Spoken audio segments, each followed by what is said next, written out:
one of the biggest pain points as it relates to making sure that AAPI programming is seeded across the country.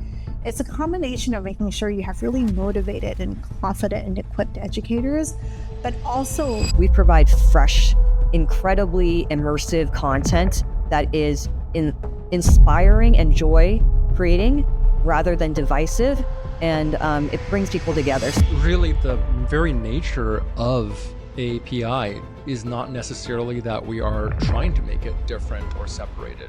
It's how do we educate this new generation to see themselves as not being lesser and still being able to have pride and ownership of their heritage and their culture, right? It's integration, not assimilation. I believe it's 41% of educators in the educator circle today have recommended us to other educators authentically because they believe in this mission. So we think that's pretty powerful.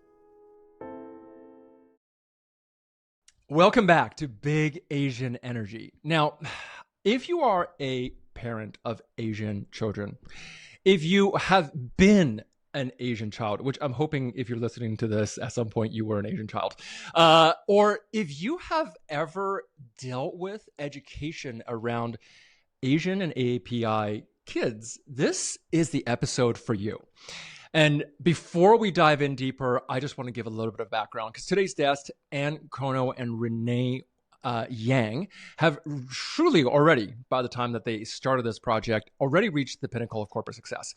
Ann was a partner and C-suite executive and helped grow assets to from 18 billion to 150 billion, and breaking glass ceilings for, as one of the few Asian American women on multiple public company boards. Renee has built a 25-year career in strategic marketing at Fortune 500 companies, including Neutrogena and Mattel. But that's not what they're here to talk about today. See, they did something remarkable after the pandemic hit, and having experienced what it was like to see their kids go through racist incidents. They realized that individual achievement isn't just the answer when it comes to systemic invisibility. And they transformed what they experienced into TeachAAPI, a movement that has reached 125,000 children across so many schools in just 4 years. So here's what I'm hoping to dive in today to talk a little bit about their journey of how they came through this, their own individual experiences, and why it is that AAPI awareness is so important in the educational space. Thank you for coming on the show, Renee and Ann. So nice to be here, John. Oh my gosh. Okay, so let's dive in because as I was doing background research, I didn't realize how much of this and what it is your mission has been is so important. Can we just start a little bit, and I'm going to ask you to perhaps give a little bit of background on what is TeachAAPI as an organization and perhaps why you started it. I'm going to start with Renee.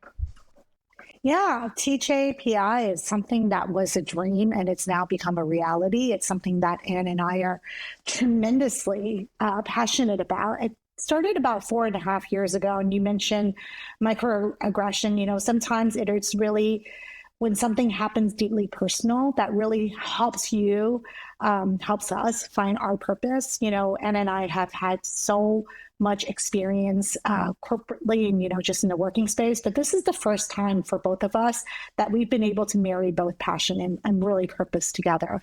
So it started about 4.5 years ago. Ann and I actually didn't even know each other. We were parents at the same school. But both of us had children who faced microaggression. And you'll remember, John, this was at the height of COVID when there was a lot of anti-Asian hate. And both of us really, faced it. And I'll let Ann speak a little bit about her background, but she is a ball buster. And I love that about her. But she really grabbed all these parents together who, had kids who either faced microaggression or who themselves faced it growing up, just left a lot of trauma. And we were really united in the idea and the mission that AAPI education is not a nice to have, but it's a must have, because at the end of the day, education really isn't just about history. It's about a pathway to belonging and empowerment for all students.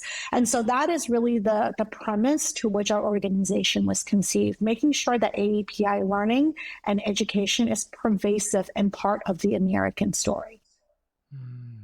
I love that. And Anne, I'm curious to hear your background as well, because you're, both of you, of course, are exceptionally impressive women.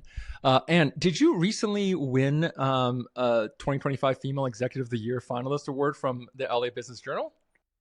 I was a finalist I was one of 4 finalists, and I didn't win the ultimate award, but I was nominated as a finalist out of hundreds of nominees, and I had our TeachAAPI team there with me celebrating. So it was amazing. Congratulations. That's Yeah. huge. So how did this come up for you? I mean, your background has been in the corporate world, and you are, I love Renee's way of saying you were a ball buster. Truly, you've achieved some incredible successes. How did that lead you into doing TeachAAPI? So I grew up, I'm Chinese American. I'm married to a Japanese American. So that's why my last name is Kono. I grew up in inner city Boston. Anybody who's familiar with the United States and Boston, you know how challenging it can be to be Asian there, and especially 45 years ago when I was in early elementary school. And 2 things that were pivotal in creating TeachAAPI and why I think we've been so successful is that my personal experience, I experienced racism very, very early on in Boston, starting kindergarten, but I still remember those incidences so well as if they happened 6 months ago. And second thing is my dad was very active. He was a political activist gathering votes in the Chinese American community, but I saw him gather people to create momentum for change firsthand as I was growing up. And so those 2 things put together really provided me with the fuel and the background to deal with it when this happened to our children 4.5 years ago. So what else could we do when we were in Zoom school and we were stuck at home was to activate. And so what I did was I actually, when this happened to my son and it was happening to Renee's son concurrently, we didn't know each other yet. I crafted an email. I described my personal background and what had just happened to my son. And I said, we have to work together to stop this. Please send this to any Asian American parent you know. I want to talk to everyone. So we started having Zooms with dozens and dozens of people, series of Zooms. And I described the issue and I said, who wants to work on a constructive solution to solving this problem for good, right? So we're not just going to go and complain to the school that this happened. We're not going to deal with that one child. How do we create something that has a lasting change so that this is the last generation that ever has to hear these microaggressions? And immediately, these powerhouse women that you can see on our website, founders, entrepreneurs, professionals, they said, yes. Why? Because it happened to me or it happened to my child. There's not one Asian American person in the US, I think, that hasn't heard about it or hasn't experienced something. And they also very clearly were at the boiling point of like, this is enough, right? We got to do something about it. So I think this is very much a lemonade out of lemon story. But it was also the sparking of these very capable people to coalesce around this issue and create a positive solution rather than a negative solution. So we weren't on a rampage to talk about, being a victim, but we were on a rampage to create this change, start this wheel of change in a positive way. And that's when we started working with schools and developing the programming, which Renee is the mastermind behind. Yeah, I think the other part of it was not only this group of powerful and capable parents, but a big part of it I was reminding was that we also solicited feedback from educators at the beginning of the journey. A lot of what we're doing, of course, is built on this powerhouse of parents who really care. But very early in this journey, we also connected with educators from all walks of life. And we realized really quickly that they want to drive change. Like what educator doesn't care about joy and wonder and storytelling, right? And so one of the biggest misses, I think, and the opportunity that we grabbed on was really making sure that these educators felt supported, felt like they had the tools and the resources to be able to take AAPI programming into schools. So it really was a combination of powerful, passionate parents connecting on insights and really this outside in mentality. I mean, as you know, Anna and I are in education now, but we didn't come from education. In some ways, we're proud of that because it allows us to have a little bit more of this outside in mindset and this always learning kind of mindset that we have. I would love to pull this into a more personal moment, if you don't mind. I'm really curious as a parent. I mean, I don't have any kids, but I have so many friends who do, and I know how deeply personal it must be to see your kids come home and tell you what they went through. What was that moment like for you in that very beginning, at the very start of this? I'll go first, Anna, and then you can talk about your story.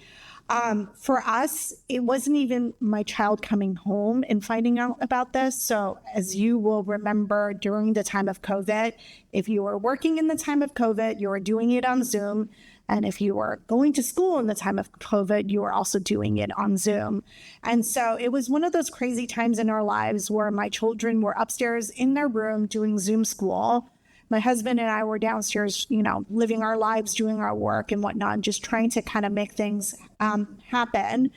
And my son was in 5th grade and they were learning about the Renaissance period. So when you're learning about the Renaissance period in history, a lot of times you talk about the advent of the printing press. And so my son was in his history class learning about how the printing press was created. And that really sort of changed a lot of things in the Renaissance period.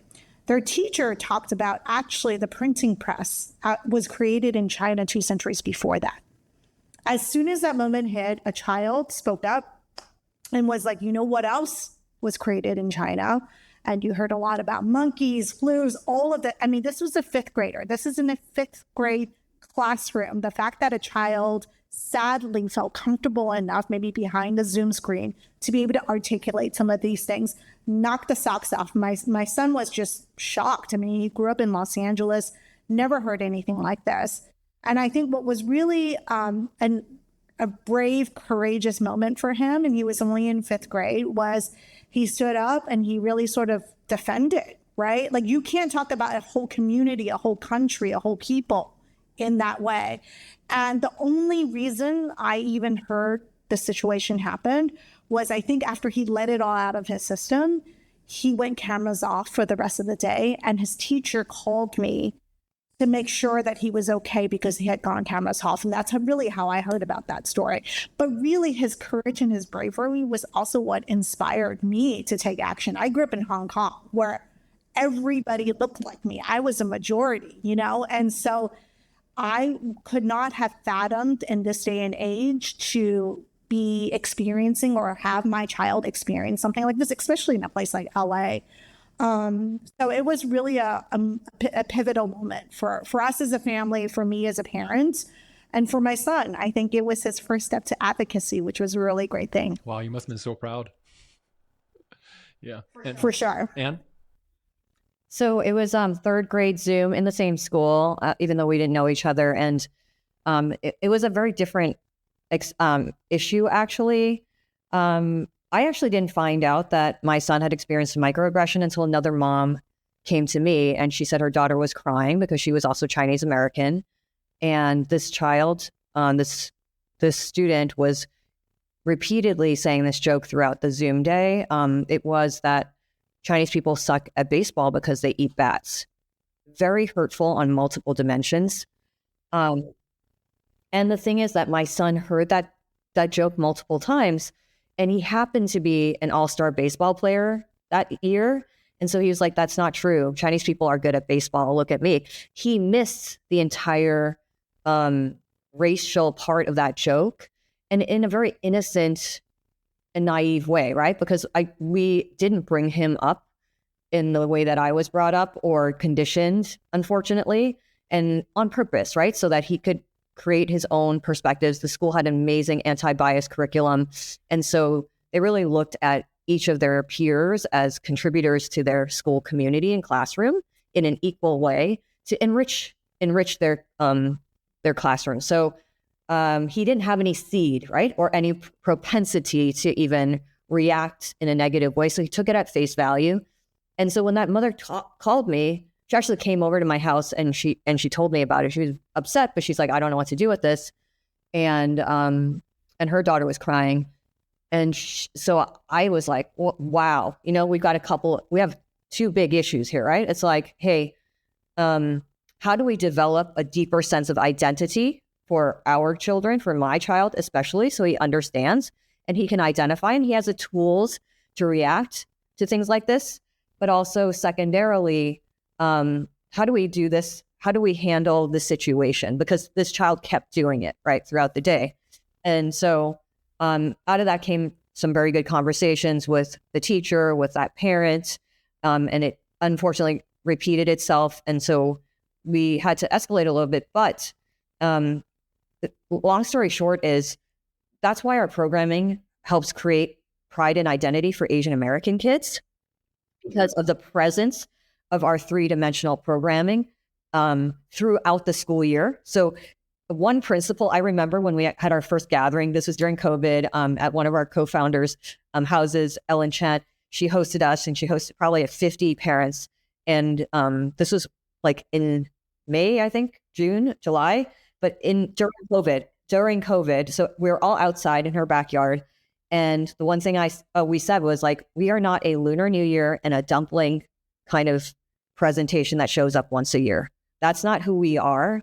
We have been here for a long time in this country, and let's celebrate what we've done, but help our children celebrate, and then also provide them the tools to be proud of who they are, but also be prepared when things like this happen. So it's an unfortunate winding journey, but it's been a beautiful outcome because from the very beginning, it was about full representation of who we are, right? We're not just here for entertainment, but secondarily, we're here to enrich the school community with stories across art, culture, history, social studies, English language arts, so that we just don't show up once a year.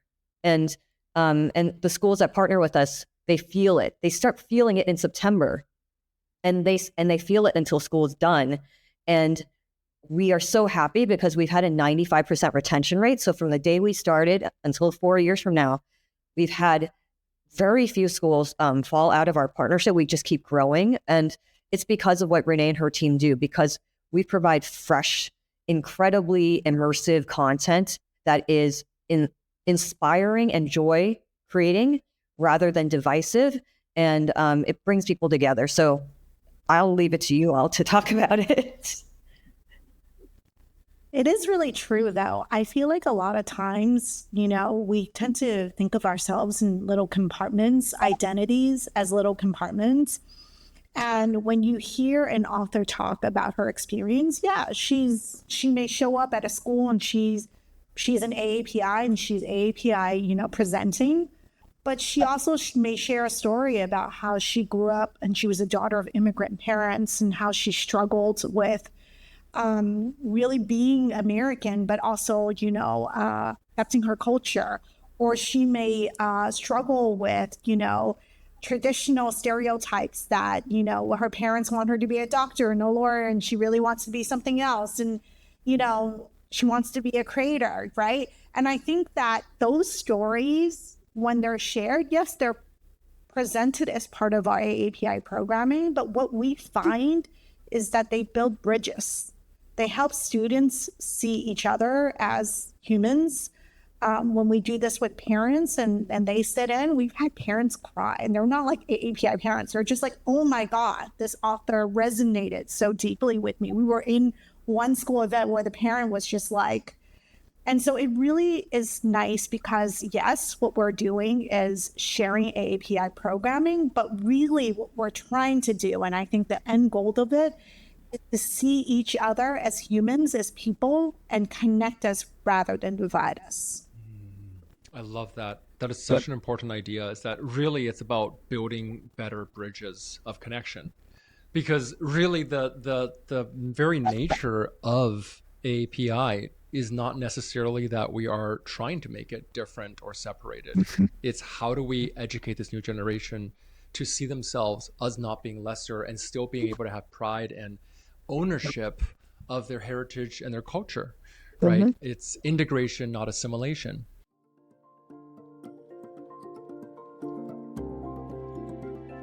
Hey, I just wanted to let you know that Big Asian Energy is officially out, and you can go and pick it up anywhere you buy books, Amazon, Barnes & Nobles, etc. If you've ever felt like there's something stopping you from reaching your full potential, if you've ever felt like you want to have that unstoppable charisma and confidence in the work that you do, as well as just the way you show up in life, this might be the book for you. It is a book that is jam-packed with research studies, advice, case studies, stories, and of course, so many different techniques and takeaways, including communication, as well as mindset, as well as confidence, and all the other topics out there. It just won one of the best books of 2025 on Amazon. So if you haven't checked it out yet, go take a look. And finally, if you have a few seconds, can I also ask you to leave a quick review for Big Asian Energy? It not only means the world to us to hear from you, but more importantly, it does absolutely help us in reaching more audiences. I hope you're having an amazing day, and thanks again.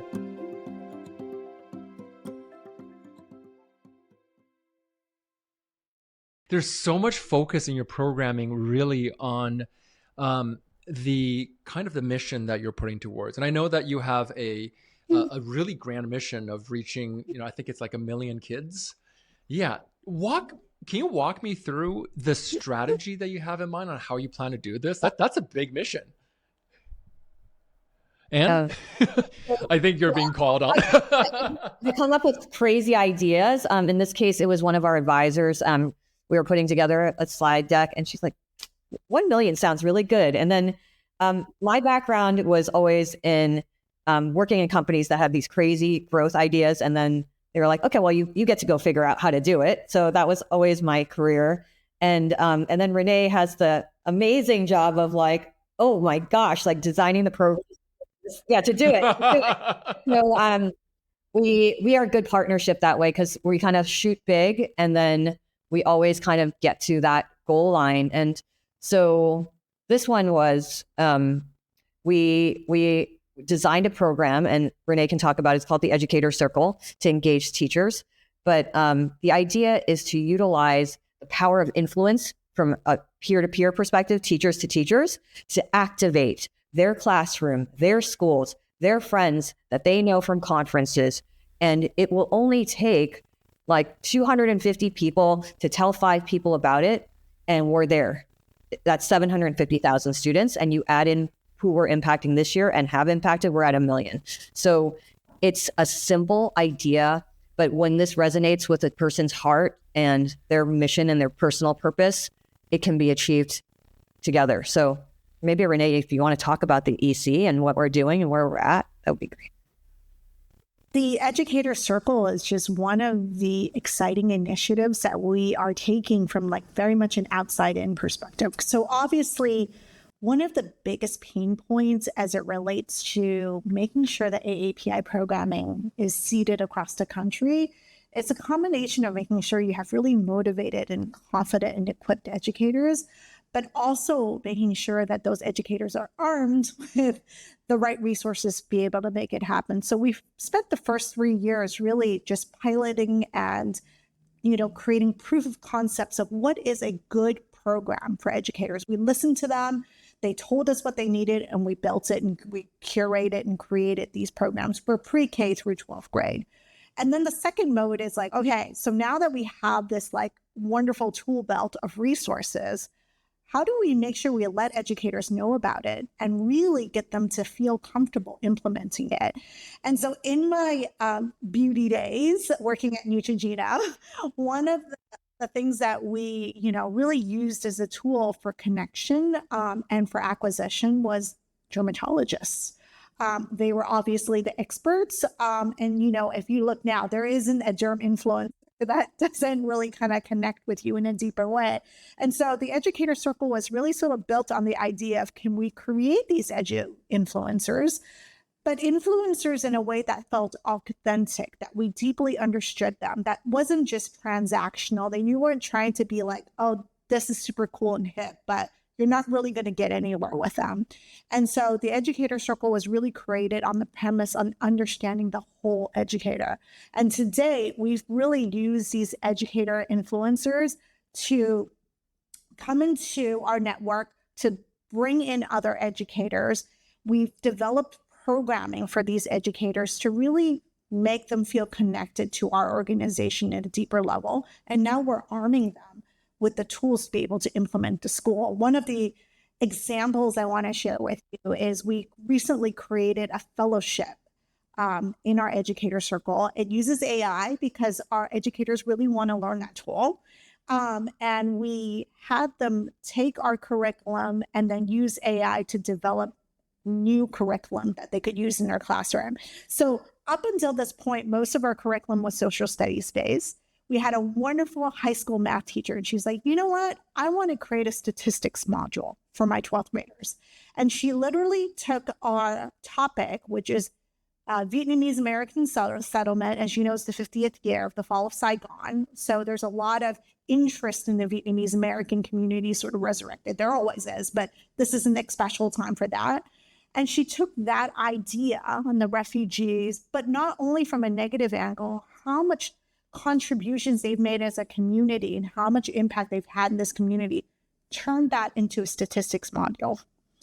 And now she's taking that statistics module and she's bringing that into her classroom. She's socializing it with the educator circle members that are in our community, and that brings additional implementation. And so that's sort of where we're at right now, which is tremendously exciting, but it is the idea of a network effect. And what's really exciting about our educator circle is when we measure the impact of that network effect, I believe it's 41% of educators in the educator circle today have recommended us to other educators authentically because they believe in this mission.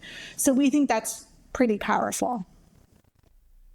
That is incredibly powerful. Well done. I just want to say, I mean, the amount of reach that you have been able to establish, the both of you, has been huge. And now I'm just thinking, as a listener right now, especially if somebody in our audience, and I know many of our audience members are parents and moms who have kids in schools, there's probably a thinking of going, well, this sounds great. I would love to see my child's school get more of this kind of programming that allows them to connect more. I guess the first question is, how do they help and support bring that curriculum into their schools? If, is it advocating in their PTA meetings? What would you suggest? So the secret to our success that's quite different also is that parents can play a major role in ensuring that their school kind of comes along this journey with us, that we just don't show up one day and we're gone the next. And so they can go onto our website, join or become a partner school. And what they do is they just fill in some very basic contact information. We get on a 30-minute Zoom and we ask them to introduce us to a teacher or an administrator at their school, which is usually, a principal or a division head. And we show them what we have and we listen to where they are in their interest. And we think about a very customized launch plan. Because as you know, the school that you grew up in, or I grew up in, and Renee grew up in, are very different. And the appetite for implementation might be slightly different. But what we have seen is, regardless of geography, if there is a desire in a teacher or a parent to invite us in after their first interaction with us, it's so positive. It's kind of like you walk into a candy store and you try something that looks a little different and you're like, I'm not sure. Think about people walking into an Asian candy store, right? They're like, I'll try that white rabbit candy. I've never even heard of that before. And they taste it and they're like, oh my gosh, that's amazing. Can I have that little Jell-O cup? And can I try this other thing? And so they, after their first taste, they come back to us and they're like, what else do you have? We have art class. We have library class. You have books for us. And we have a preschool. Do you have anything experiential? And we have, yes, the answer is yes, we have an answer to all of that. If you start in middle school and you want to go up to high school, we have an answer for that. If you start in sixth grade, but you want to go all the way down to pre-K, we have programs for you. So we can start wherever you are, as long as there is an invitation to walk through the door with your school, we can be there with you. I love that. I, I if, think the other add really quickly, and I was thinking about your archetypes that you have. I remember doing some research on you, John, and you have the second 7 archetypes, and how do we learn a little bit more about ourselves as AAPI and kind of challenge some of that?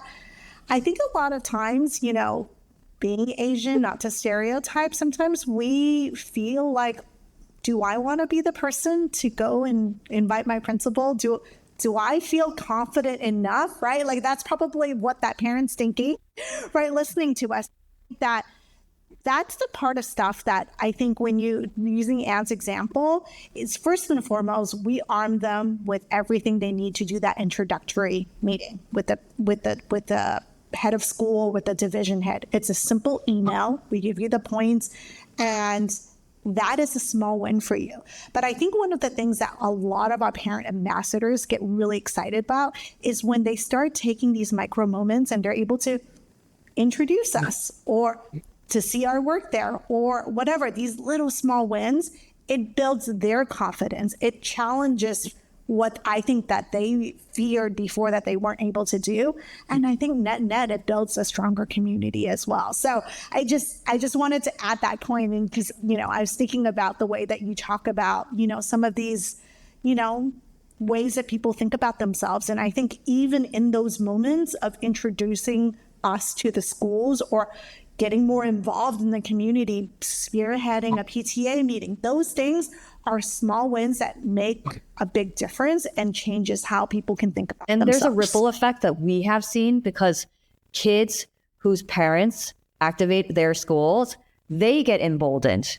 So if you think about, us all surviving COVID and, invariably across the country, especially in the middle parts of the country, I'm sure there are many thousands of these incidences. But if a child sees their parent kind of go to the school and say, hey, you know what, I think that there could be a really positive outcome from introducing a program like this, they start to get that courage, right? To say like, if I don't see what I want, I can go ask for it and I can work with leadership to get it done in a positive way. And we've seen so many of those examples of kids learning from their parents. And to Renee's point, when we first started this endeavor, when we first scoured people, there were definitely that population that's like, I can't touch this. My child's applying for college. My child's applying for this other program, this gifted program. I don't want to put him at risk or her at risk. And we kept saying, it's bigger than us. It's bigger than your child. You got to get on this. If you want to get on this journey with us, we're going to do the best we can to make this a positive experience. But at the end of the day, there were some people that self-selected out because they were like, it's just too dangerous for me right now. And we respect it. And I think that year 2, 3, when they started seeing us get that traction and that we were not creating negative waves, but we're creating magnetic attraction between us and schools. Some of them came back and they're like, can I join now? And we didn't say no. There were schools that we talked to multiple times and they were like, we can't talk. We already have Lunar New Year. Thank you very much. And we're like, we're not talking about Lunar New Year. It's so much more than that. Oh, well, we have enough, Chinese kids in our school. And we're like, that doesn't mean that they know everything about the Asian diaspora. They don't know a lot. That doesn't mean that they know about Asian American history and our role in the American story. And until you have that teacher or that parent that sees the bigger picture and that story of what the future state can be, that's where we've seen incredible success. It could be in Ohio, it could be in Tennessee, it could be Texas. We have schools in Seattle, but that connection and that spark is what drives our growth. Mm-hmm.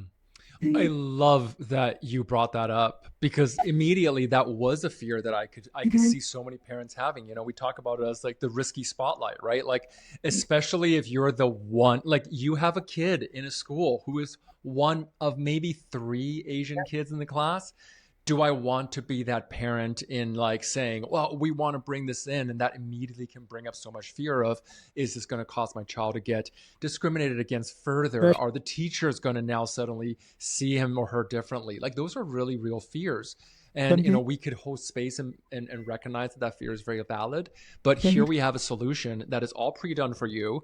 You have all the email settings and all the stuff where it is not being brought in as like we want special treatment, but rather what a great way to educate everyone on an important part of who we are. Because after all, what parent, not just Asian parents, but any parent wouldn't want their child to have a more robust education about the people around them? Yeah, more complete education. Mm-hmm. Yeah, absolutely. So wow. I'm picturing, okay, so people are going on their website, they're getting all this stuff. What else, let's say for non-parents, can they do to bolster your missions in helping reach more people and share these stories more? Yeah, absolutely. And we embrace anyone and everyone who feels a connection to our mission, because whether or not you are a parent, to your point, John, you were a child once. Yeah. You know it's true. And so I think anybody who's had an education, who's gone to school, who's been a child can connect with this.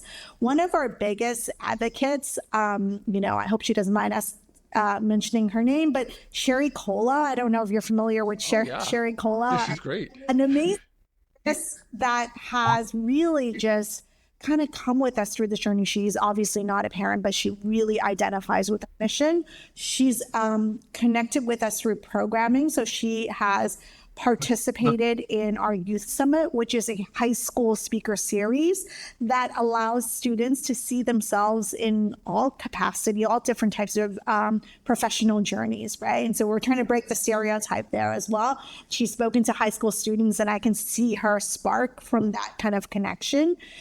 She supported us in our gala, and most recently, she played Celebrity Jeopardy and won, and her organization voice was TeachAAPI. So, I mean, just an example of the different types of people. We also have wonderful allies that are not Asian American that really sees us for who we are and the work that we do. And so we welcome and connect with a lot of different folks. And if you want to build a little bit more. Yeah, as we'll say that, whether you are a high school student, we have high school students come onto our website to activate their own schools, right? So students that feel that there is a gap and that they want to empower and activate their schools, come onto our website, introduce yourselves.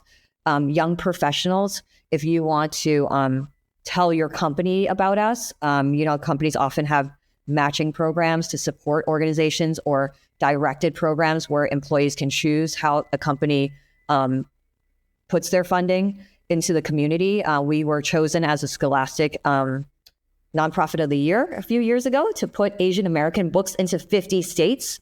So we had teachers emailing us from Detroit, from Tennessee, Cherokee Nation School, Juvie Detentional Centers. And they were like, we don't have any Asian Americans here necessarily, but we need your stories here. And so these aren't things that we see on the headlines all the time.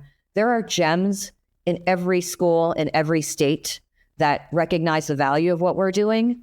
And if anybody listening can facilitate a connection to those people, that's how we bring our stories to students. We don't want funding to be a problem. We don't allow legislation and bureaucracy to be a problem, because once you have a willing teacher that sees the value of what we're doing, it gets delivered to students. So imagine all those layers and things that we're seeing and reading about. We don't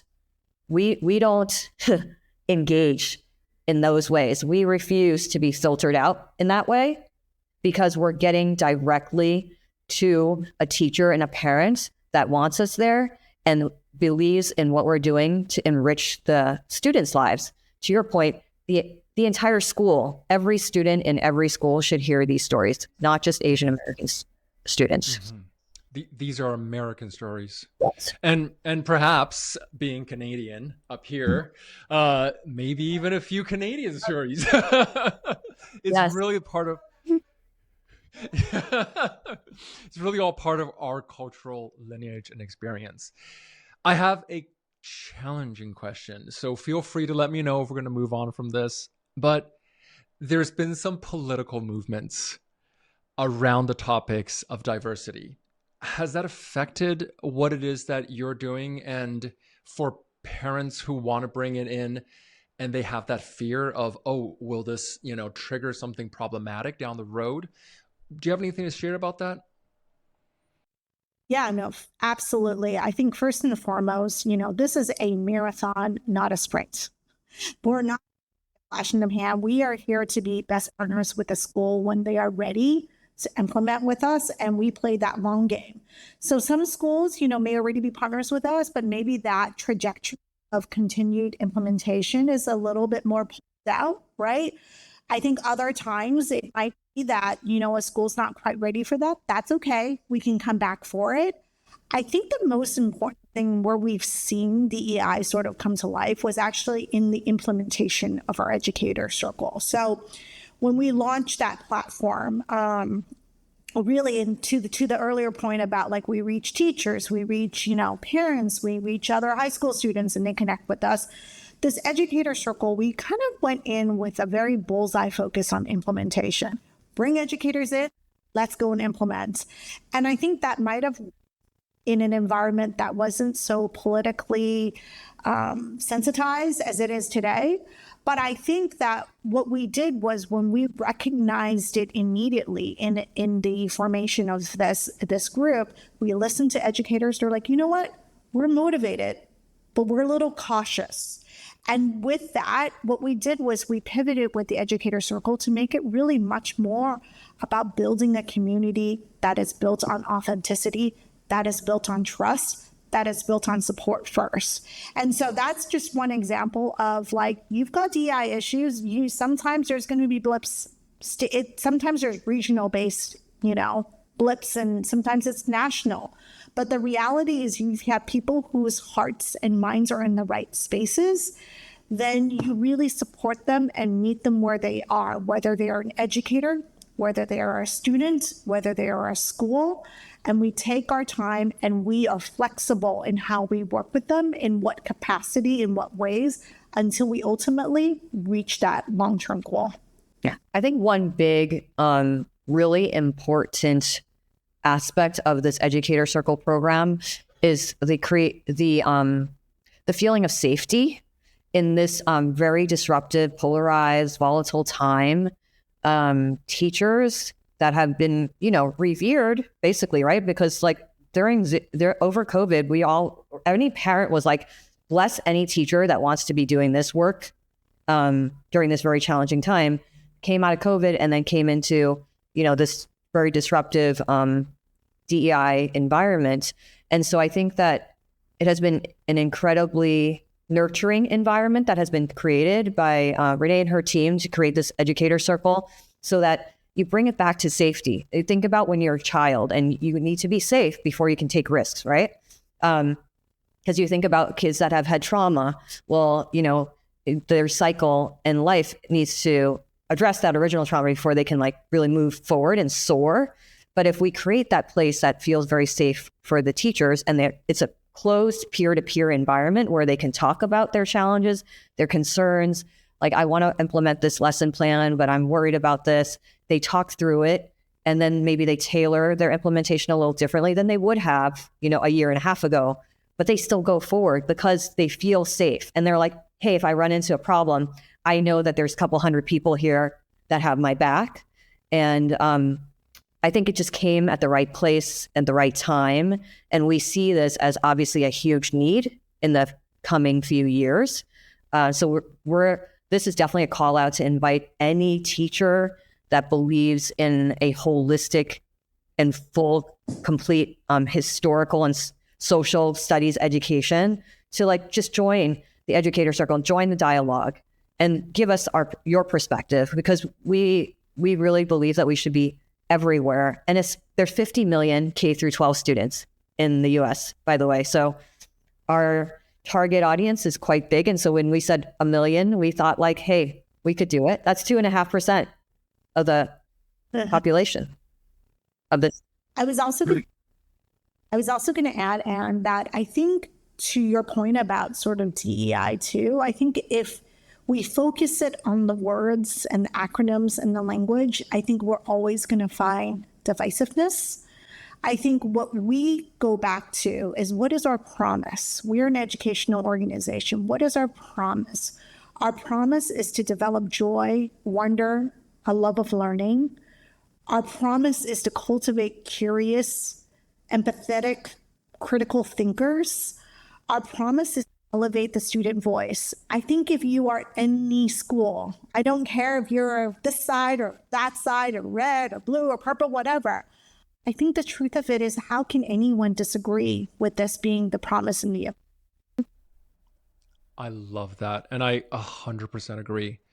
I really, before we close off here, the question that comes up to me really, and I hope might resonate with anyone listening, is how do you want the next generation to look? When you picture what the world you live in 20, 30, 40, 50 years from now, do you still see the same struggles that we see today? Do you still want to see those struggles? What it will feel like to talk to the people around you and have them say, well, actually, I remember learning about this back when I was in elementary school. I remember learning about your heritage and your background when I was still in high school. It was part of my curriculum, and I understand the people around me better. And today in this conversation, such an important conversation with Renee and Anne, I think what we've done is we've seen how this can be the case, how we could start planting those seeds. And Renee, how do people best find you on social media, websites, all of that? At TeachAAPI, come visit us on Instagram. Come check us out on our website to learn more about how to become a partner school or to join the educator community. So that's www. Does anybody say www anymore? Or just TeachAAPI. We're also then DM us. But Yeah. socially and on our website, we just we want people to feel safe, comfortable. We are a welcoming organization. We're not here to create polarity. We are here to just do the good work and do the good work for the long haul. I love it. Thank you so much again for your time. Once again, if you want to learn more about TeachAAPI's work or get involved, visit teachaapi.org. And remember, your success story isn't finished until it becomes somebody else's starting point. Keep bringing that big energy, and we'll see you next time.